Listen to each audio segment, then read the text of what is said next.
When there's no more hope is left in me, I can see what comes my way, and I'm away. माँ एक सुखद अनुभूति है। वो एक शीतल आवरण है जो हमारी दुख तकलीफ की तपिश को ढक देती है। उसका होना हमें जीवन की हर लड़ाई को लड़ने की शक्ति देता रहता है।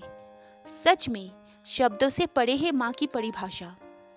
माँ शब्द के अर्थ को उपमाओं अथवा शब्दों की सीमा में बांधना संभव नहीं है। इस शब्द की गहराई विशालता की परिभाषित करना सरल नहीं है, क्योंकि इस शब्द में ही संपूर्ण ब्रह्मांड सृष्टि की उत्पत्ति का रहस्य समाया है। माँ व्यक्ति के जीवन में उसकी प्रथम गुरु होती है। उसे विभिन्न रूपों स्वरूप में पूजा जाता है। कोई भी व्यक्ति अपने जीवन में मात्र ऋण से मुक्त नहीं हो सकता। भारतीय संस्कृति में जननी एवं जन्मभूमि दोनों को ही माँ का स्थान दिया गया है। मानव अपनी भौतिक आवश्यकताओं की पूर्ति जन्मभूमि यानी धरती माँ से तो जीवनदायी आवश्यकता की पूर्ति जननी से करता है। मनुष्य से लेकर पशु एवं पक्षियों तक को आत्मनिर्भर, स्वावलंबी एवं कुशल बनाने के लिए उनकी माँ उन्हें स्वयं से अलग तो करती है, परंतु उनके सुरक्षा के प्रति हमेशा सचेत रहकर अपने ममत्व को बनाए रखती है। परंतु ठीक इसके विपरीत कई बार मानव स्वयं अपने बढ़ते बुद्धि विकास के कारण अपनी सुरक्षा एवं आवश्यकता के प्रति स्वार्थी होकर माँ और उसकी ममता के प्रति उदासीन हो जाता है। फिर वो अपनी पूर्ति के लिए जननी और जन्मभूमि दोनों का दोहन तो करता है, परंतु उनके प्रति अपने कर्तव्यों का पालन करना भूल जाता है। जो व्यक्ति अपने इन कर्तव्यों का पालन करता है वो स्नेह ममत्व की छाव में रहकर सद्गुण, संस्कार, नम्रता को प्राप्त करता है। वो अपने जीवन में समस्त सुख और जीवन लक्ष्य को प्राप्त कर ऊंचाइयों को पा लेता है। वही ऐसे व्यक्ति जो अपने व्यक्तित्व के निर्वहन में मात्र शक्ति को, उसके स्नेह ममत्व को उपेक्षित कर उन्नति का मार्ग ढूंढने का प्रयास करते हैं, वे जीवन भर निराश के अलावा कुछ भी प्राप्त नहीं कर पाते। माँ, इससे अधिक एक शब्द की जरूरत नहीं है। ईश्वर की सबसे प्यारी रचना है माँ। दुनिया का एकमात्र ऐसा शब्द है जिसे किसी परिभाषा की जरूरत नहीं, क्योंकि यह शब्द नहीं, एहसास है। ईश्वर की एक शब्द में व्याख्या कीजिए, ब्राह्मण की एक शब्द में व्याख्या कीजिए, जीवन की एक शब्द में व्याख्या बताइए क्या है जीवन। अच्छा कोशिश कीजिए मृत्यु को एक शब्द में बताने की। माँ तो इन सब का स्रोत है, तो फिर कैसे एक शब्द में ये वर्णन योग्य माना जा सकता है। माँ ही जीवन का आधार है। माँ का ही दूसरा रूप प्यार है। माँ ही रोती आंखों में हंसता निखार है। माँ का ही दूसरा रूप संसार है। रंग जाती है पूरी की पूरी उस एक ही रंग में। माँ खेत में हो तब धानी और मंदिर में सिंदूर लगती है। एक बार माँ को पूजा घर में तत्लीनता से पूजा करते हुए देख रही थी, तब यह अल्फाज दिल से निकले। माँ जिस मनोयोग से रमी हुई सी कोई काम कर रही हो, वही मनोयोग माँ के व्यक्तित्व को व्यक्त करता है। माँ में मैंने कभी कोई अतिरिक्त नहीं देखी, शांत निश्चल, इस हद तक कि कभी कभी खुद पर शर्मिंदगी होती है उस मौक़ों को याद करके जबकि मैंने आवेश में आकर माँ को कुछ कहा, तब बस आंखों की कोर से निकले आंसू प्रमाण होती है अपनी दृष्टिता पर लज्जित होने के जैसे कि अभी है। यह सब लिखते हुए माँ की व्याख्या एक शब्द में शायद नहीं किया जा सकता। माँ में एक साथ बहुत सारी खूबियाँ मौजूद होती है, ममता, प्यार, पवित्रता, त्याग, ज्ञान, कर्तव्य, संपन्न इत्यादि।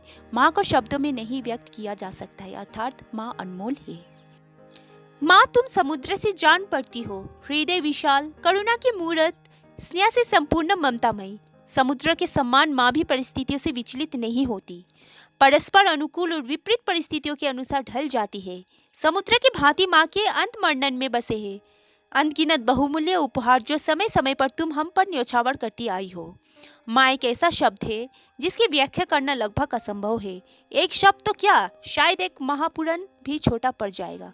फिर भी कोशिश करें तो शायद इन 3 शब्दों में से किसी एक को चुन सकते हैं। ये 3 शब्द है ममता, वात्सल्य, निस्वार्थ। माँ की ममता और वात्सल्य निस्वार्थ होते हैं। यूँ तो हर किसी ने इसे महसूस किया है, लेकिन समझने की कभी कोशिश नहीं की, क्योंकि माँ कभी भी अपने उपकारों का, अपने प्यार का, अपने त्याग का और कष्टों का ना तो कभी एहसान जताती है और ना ही कभी इसके मूल्य मांगती है। यहाँ नीचे एक टर्की की कहानी के अंग्रेजी रूपांतर से हिंदी में किया गया है। एक कच्चा पक्का अनुवाद है। भाषा की कमजोरी और उलझे हुए शब्दों पर ध्यान ना दें। बस इसकी भावना को समझने की कोशिश करें। यह दुख को जन्म देने की मेहनत होती है। प्यार की वो खूबसूरत माँ आपको अपने गर्भ से नीचे उतार कर छोड़ देती है, जैसे कि उसने कसकर पकड़ लिया है। वो एक ऐसी माँ है कि अगर वो हमें दूध नहीं पिलाती है तो हम नष्ट हो जाएंगे। हमारे नन्हे से बच्चे के तेजी से धड़कते दिल तक खून कैसे पहुंच जाता है। हम अपने पैरों को माँ के आंचल में कैसे हिलाते हैं, हमारे हाथ उसके दयालु बालों को कैसे छूते हैं। अगर उस माँ को जिसे प्यार कहा जाता है और वो हमसे दूध छुड़ा देती है और हमें बताती है कि आप पहले से बड़े हो गए हैं, चलो एक कदम उठाए, हम बहुत दुखी होंगे। हम जीत करके स्तनपान करना चाहते हैं। जब तक वो हमारे हाथ नहीं पकड़ कर रखती है तब तक हम कैसे चल सकते हैं। अंधेरे हमें डराता है जब तक वो हम पर मुस्कुराती नहीं है और हमें सिर को सहलाती नहीं है। दुख हमें डराता है। यह सभी परेशानियों की शुरुआत है। खून, गंदी उल्टी और मूत्र में इंतजार करने के अलावा हम और कुछ कर भी क्या सकते हैं। जब तक कि किरण की गेंद, जिसको प्यार करने वाला माँ कहते हैं, हमें शुद्ध नहीं करती और हमें साफ पानी में धो नहीं लेती है, न तो हमारे आंसू रुकते हैं और न ही हम अच्छी तरह सो सकते हैं। कभी कभी प्यार की माँ उसके अपने सिर को दूसरी तरफ घुमा देती है। सूरज उसके सुंदर चेहरे पर नहीं छूता है। हम अकेलापन गले लगा लेते हैं, या हम सुंदर महिलाओं अथवा आकर्षक पुरुषों को प्यार की माँ की गोद आंचल मारने की गलती कर लेते हैं। जो कुछ भी होता है, जो भी हम पकड़ लेते हैं, वो केवल पीड़ा को हमारी तरफ उड़ाता है। फिर भी भगवान का शुक्र है, प्यार की सुंदर माँ हमें गहरी नींद के दौरान रात में अंधेरे में दूध पिलाती है। प्यार की माँ सोने में असमर्थ होती है अगर उसका बच्चा भूख के चेहरे के साथ इधर उधर घूमता है, जैसे कि वो किसी रेगिस्तान में है। हम सुबह तक उसके स्वच्छ स्तन के दूध से अपना पेट भरते हैं अगर वो चाहती है। ममता, हर समय माँ अपने बच्चों के लिए कुछ भी काम करने को तैयार रहती है। विवाहित बेटे को भी आधी रात को खाना बनाकर देने में परेशान नहीं होती। आजकल तो माँ का योगदान और बढ़ गया है। बच्चों की शिक्षा दीक्षा से लेकर उनके लिए ईमेल लिखने में भी वो माहिर हो गई है। सच ही कहा गया है, ईश्वर सब जगह साक्षात रूप में नहीं रह सकता था, इसीलिए उसने माँ को बनाया। माँ, पिता, ये दो खून के रिश्ते हमारे चाल चरित्र और चाहत का आधार होते हैं। जैसे किसी मकान की नींव ही उस मकान का भविष्य होती है। मैं इन दो खून के रिश्तों को अपने विचार से दो पंक्तियां में व्यक्त करती हूँ। पिता वो है जो आपका दुनिया से परिचय करवाता है। माँ वो है जो आपका आपसे परिचय करवाती है। माँ के ममत्व से पुष्पित होता हमारा जीवन, माँ के अस्तित्व से वजूद बनता हमारा। गहरे होते रिश्ते नाते परिवार मजबूत बनाकर रखती माँ अहिंसा चिंतन करते करते थकान उतारने जियो गई बिस्तर पर, त्यो कुछ काम फिर वो निपटाती। अब तो तनिक दम भर ले माँ। यमदेव से देखा न गया, तारों से जड़ी बड़ी रथ लेकर आए और मेरी माँ को मान के साथ लेकर चले गए। माँ शब्द सब में एक महामंत्र है। कोटि कोटि नमन माँ।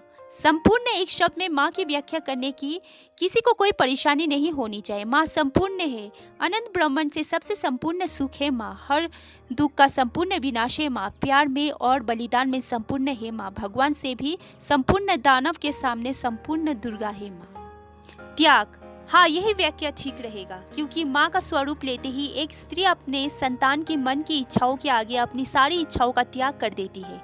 कैसे, ये भी लिख के बताना होगा। सर्वे भवन्तु सुखिन माँ। यह एक शब्द स्वयं की ही व्याख्या है। यह एक शब्द ही काफी है अनंत प्रेम को परिभाषित करने को। यह एक शब्द ही स्वयं में एक कविता है, छंद है, अलंकार है। यह एक शब्द ही निशब्द भावना है। चर अचर क्षर अक्षर, इन सबसे परे है ये शब्द। इस शब्द के लिए किसी भाषा लिपि की जरूरत नहीं। जन्म लेते ही होठों पे पहला शब्द है ये माँ। इस शब्द को मैं महसूस तो कर सकती हूँ, पर किसी भाषा में लिख के पढ़कर उसे व्यक्त नहीं कर सकता। ईश्वर से हमें मांगने वाली, ईश्वर से हमें बराबर अवगत करने वाली माँ ही तो है। बराबर इसलिए कि बहुत देर तक वो अनदेखा ईश्वर के बारे में बताती तो हमारे जहन में माँ ही उभरती। अपने हिस्से का हमारे नाम का पिछवाड़ा पिता के और हमारे प्रणाम का अगवाड़ा परम पिता के नाम करने वाली माँ की व्याख्या करने में अभी तो जमीन ही नापी है मैंने। उड़ने को अभी आसमान बाकी है। मैं बहुत सीमित हूँ अपने शब्दों में, लेकिन बहुत विस्तृत हूँ अपने अर्थों में। कभी सिर तो कभी पाँव अपने ढकती हूँ, छोटी सी चादर उम्मीदें बड़ी रखती हूँ। धन्यवाद। आज के लिए बस इतना ही। अगर आप लोगों को मेरा कहानी अच्छा लगे तो एक लाइक करना, एक शेयर करना, और आपका क्या राय है कमेंट बॉक्स में ज़रूर कमेंट करके बताना। और हाँ, अगर आप चैनल पे नए हैं तो सब्सक्राइब कर देना, ताकि और भी ऐसे अच्छी अच्छी कहानियों का अपडेट आप सबको मिल सके। मिलते हैं एक ऐसे ही अगली कहानी में। तब तक के लिए